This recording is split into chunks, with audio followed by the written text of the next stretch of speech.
আসসালামু আলাইকুম। কেমন আছেন বন্ধুরা? আশা করি আল্লাহর রহমতে সবাই ভালো আছেন।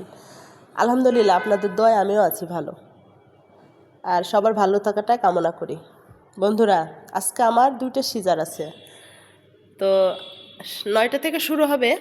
তার আগে আমি আমার ওটির প্রিপারেশন নিচ্ছি। ডাক্তার আসার আগেই তো সব রেডি করে রাখতে হবে, যেহেতু আমি ওটির সিস্টার, আমাকে তো রেডি করতেই হবে। এই যে আমি ইতিমধ্যে একটা ট্রলি অর্ধেক রেডি করে ফেলছি। এখন দিব কিছু ইনস্ট্রুমেন্ট দিব, তাহলে আমার পুরা ট্রলিটাই হয়ে যাবে রেডি। ড্র হ্যান্ডস দিব। আমার ইনস্ট্রুমেন্ট সেট করাই থাকে, সিজারের জন্য একটা ইনস্ট্রুমেন্ট সেট করে রাখি, জন্য অত নাড়াঘাটা দৌড়াদৌড়ি করতে হয় না। তারপরে এই যে কিডনি ট্রে দিব, গ্যালিপট দিব, এই যে একটা সিজারের ট্রলি। তো আসলে কি, আমরা মনে করি সিজার একটা ছোটোখাটো অপারেশন, কোনো কষ্টই নাই, কিন্তু না। একটা মা বুঝে তার যন্ত্রণাটা। যখন একটা ডাক্তার মাজাতে অ্যানেস্থেসিয়া স্পাইনাল নিডল দেয়, যখন সিস্টাররা ক্যানোলা করে, সেটাও একটা ব্যথা। স্পাইনাল নিডলটার অনেক ব্যথা। একটা সিজার কমপ্লিট হতে হতে 3টা স্যালাইন চলে যায়, কত রকমের মেডিসিন যায়, তার এক যন্ত্রণা। তারপরে যখন স্পাইনালের অবেশটা ছুটে যায়, তখন তার একটা কষ্ট। আসলে আমরা, যার যেটা হয় সেই সেটা বোঝে কষ্টটা কত দূর।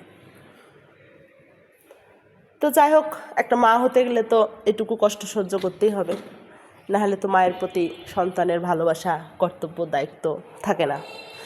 বা ইদানিং মানুষ বলে সিজারের জন্যই মায়ের প্রতি সন্তানের ভালোবাসা কমে গেছে, কারণ লেবার পেনের যে যন্ত্রণাটা সিজারের রুগীরা নাকি পায় না। কিন্তু না, অপারেশনে কি কষ্ট নাই? অবশ্যই কষ্ট আছে। সে কষ্টটা মা ভোগ করে আর মা বুঝে। তো যাই হোক, সব কিছু আল্লাহর ইচ্ছা। আল্লাহ সবই হয়, আল্লাহ ছাড়া কোনো কিছু হয় না।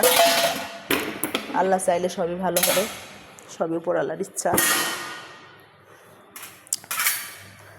তো বন্ধুরা, আমার নতুন চ্যানেল, আমি কোনো নাচ গান বাজনা অনুষ্ঠান, কোনো ভিডিও, আমি এই ধরনের কোনো প্রোগ্রাম বা কোনো কিছু ভিডিও ছাড়বো না। আমি সবসময় আমার অপারেশন থিয়েটার, বা যতক্ষণ আমি এই জগতে আছি ততক্ষণ আমি এইসব ভিডিওই ছাড়বো।